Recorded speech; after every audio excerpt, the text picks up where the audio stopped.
Good afternoon, everybody. It's Kevin Canessa coming to you from the home studio today on the 16th day of August in the year 2023. Sure hope you're enjoying your Tuesday, no matter where it is you are in the country. And today's Observer Live is going to be a little bit different than most because, as most of you know by now, Barbara Cifelli-Sherry died on Saturday at the age of 80. And Barbara was currently serving the town of Kearney as the deputy mayor, which is generally a ceremonial position, but one that she took very seriously. She was a retired member of the Kearney Town Council, where she served for many years in the 2nd Ward. And she also was a former member of the Kearney Board of Education as well. And she served on the board, I believe it was 6 years, maybe it was 9, but I'm pretty sure it was 6. But no matter what it was, Barbara loved being of public service. That's her. If you are not familiar with who she is, in the center of the picture right there, and in the picture with her is her brother, Al Cifelli, who is a Hudson County commissioner, and their late mom, Vera, in the right-hand corner of the picture, the right-hand side. Barbara died too quickly. You know, I was sitting at home on Saturday morning and my phone rang, and the person who called me said, I hope you're sitting down, but Barbara Sherry died this morning. And I just thought it was a joke of some sort, you know, some kind of horrible joke. Not that anybody would, I don't think anybody would ever make such a crude joke, but it just threw me for a loop right away when I heard that news that she was gone. Because, you know, if you knew anything about Barbara, you know that she loved to share her opinion on politics. And she was on Facebook the night before. I think it was about 4 p.m., and she was posting things on Facebook like nothing in the world was any different than it is today, which it is, of course. But she, I guess, went to bed on Friday night, and then she never woke up. She never woke up. And I wrote a column about Barbara earlier this week, and actually it was the end of last week. And when I first met her, I want to say it was probably around 1997. We didn't get along very much at all. In fact, in 1998, that was the first year that I took a big shot at running for political office, and I was hoping to join her up on the dais as a 2nd Ward councilman. I lived in the 2nd Ward at the time, and I know one thing. At that time, I was only 23 years old, and I was still a babe, really, in the greater scheme of things. And so often, when I would get up at the microphone, I would yell and scream at her, and I would write letters all the time to the Observer, to the Jersey Journal, to the Hudson Press, and slam her for her position on things.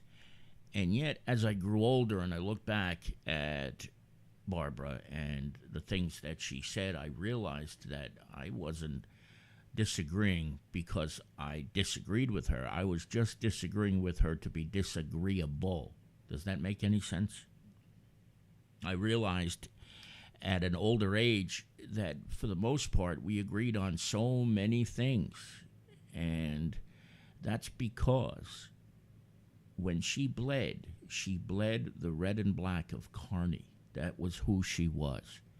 She was a woman who gave her entire life to be of service, especially in the latter years. You know, she worked too. You know, she had a big role in the family business, Cifelli's Restaurant in Harrison, which is now La Fiamma, but was Cifelli's for so many years, and she was always there, and everybody loved her. Everybody who knew her loved her. And you just know that when something was happening in the town, she would have some part in it. whether it was at a parade, whether it was a flag raising, a wedding ceremony. She was just always there because that was what she did. She bled for this town and she loved it.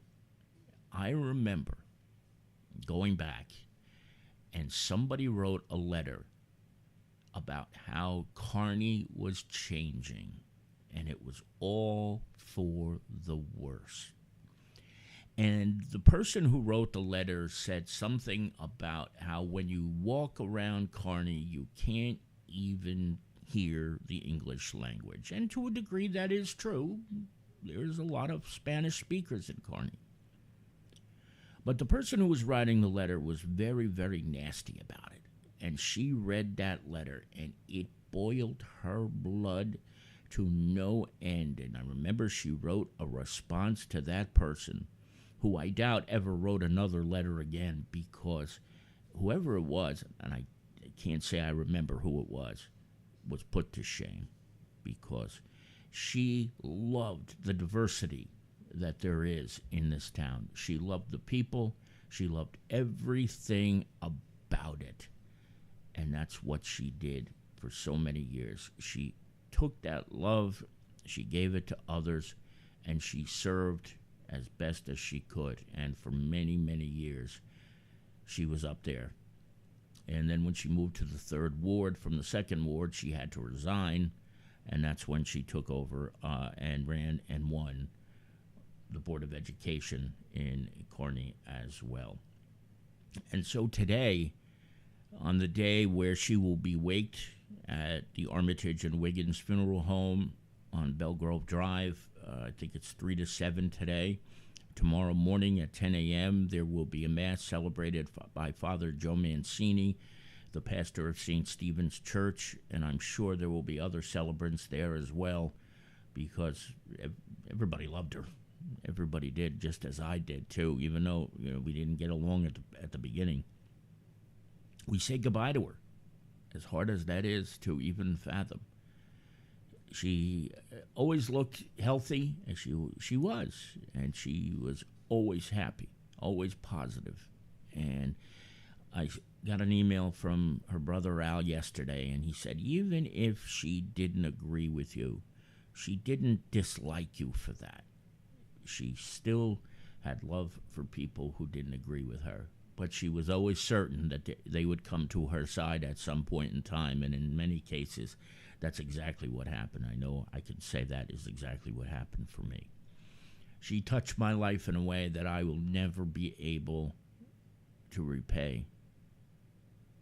She really did.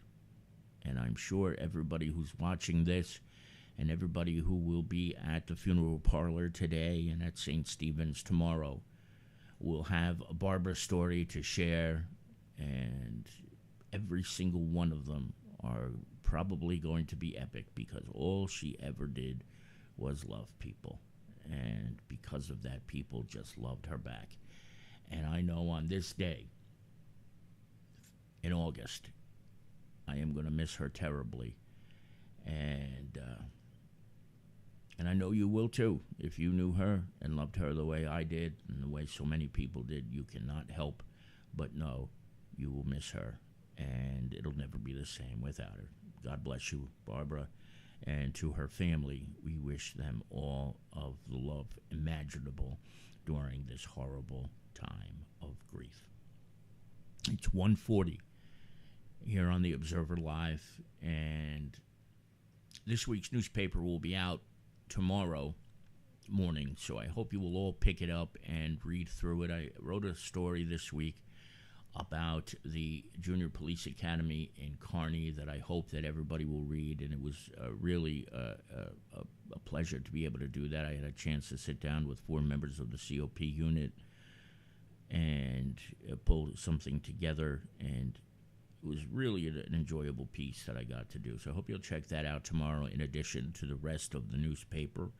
There are 2 pages of classifieds, of course, so if you need some place to rent, or if you are looking to buy something or sell something, you'll find something there as well. And then, of course, we will be back a week from today And if any news breaks during the course of the week, we will certainly let you know as well at theobserver.com or through a live broadcast as well. But we're going to wrap it up for today from the home studio. It's Kevin Canessa signing off for now, and I hope to see you back here again very, very soon. And once again, I love you, Barbara, and I will miss you. Take care, everybody.